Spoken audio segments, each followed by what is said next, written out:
Drama persidangan Harvey Muiz, suami artis Sandra Dewi akhirnya usai dengan vonis hukuman 6 tahun 6 bulan penjara. Vonis ini lebih ringan dari tuntutan jaksa penuntut umum yang menuntut hukuman 12 tahun penjara. Hari Senin 23 Desember, Pengadilan Negeri Jakarta Pusat menjadi perhatian publik. Sebab di pengadilan ini dilangsungkan sidang vonis pengadilan tindak pidana korupsi dengan terdakwa kasus korupsi tata niaga komoditas timah, Harvey Muiz. Harvey Muiz merupakan suami dari artis Sandra Dewi. Namun, dalam sidang vonis ini tidak tampak Sandra Dewi di dalam ruang persidangan untuk mendampingi sang suami. Kuasa hukum Harvey Muiz mengatakan tidak mengetahui alasan pasti Sandra Dewi absen di sidang yang menentukan nasib suaminya itu. Dalam sidang vonis, akhirnya Majelis Pengadilan Tindak Pidana Korupsi di Pengadilan Negeri Jakarta Pusat menjatuhkan hukuman 6 tahun 6 bulan penjara. Oleh Majelis Hakim menyatakan Harvey Muiz terbukti bersalah dalam kasus korupsi tata niaga timah.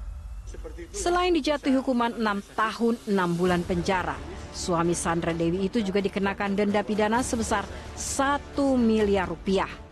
Bila tak mampu membayar denda, maka diganti hukuman penjara selama 6 bulan kurungan. Selain itu, Harvey dikenakan hukuman membayar uang pengganti sebesar 210 miliar rupiah. Uang wajib dibayar selama 1 bulan setelah putusan berkekuatan hukum tetap.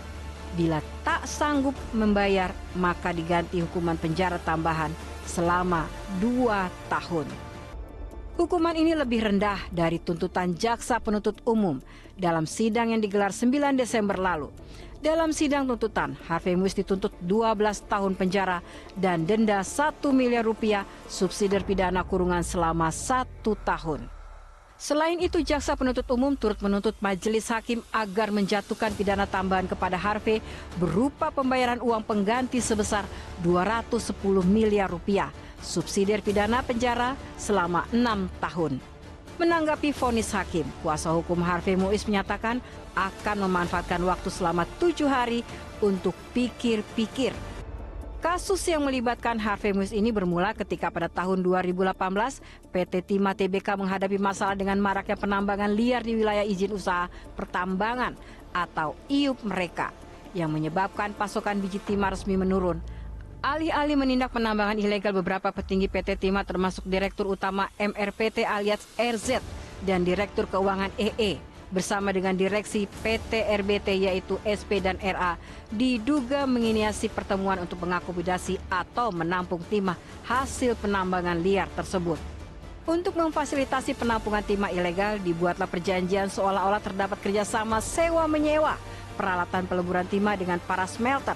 Harvey Muiz diduga berperan sebagai perpanjangan tangan dari PT RBT dalam skema ini.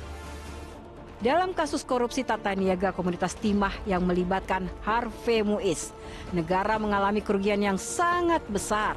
Majelis Hakim Pengadilan Tindak Pidana Korupsi Tipikor pada Pengadilan Negeri Jakarta Pusat menyatakan bahwa total kerugian negara mencapai 300 triliun rupiah. Rincian kerugian tersebut meliputi kerugian atas kerjasama penyewaan alat pengolahan peleburan timah yang tidak sesuai ketentuan 2,2 triliun. Kerugian atas pembayaran biji timah dari tambang timah ilegal 26,6 triliun dan kerugian akibat kerusakan lingkungan dari tambang timah ilegal 271 triliun. Jelajahi cara baru mendapatkan informasi. Download Metro TV Extend sekarang.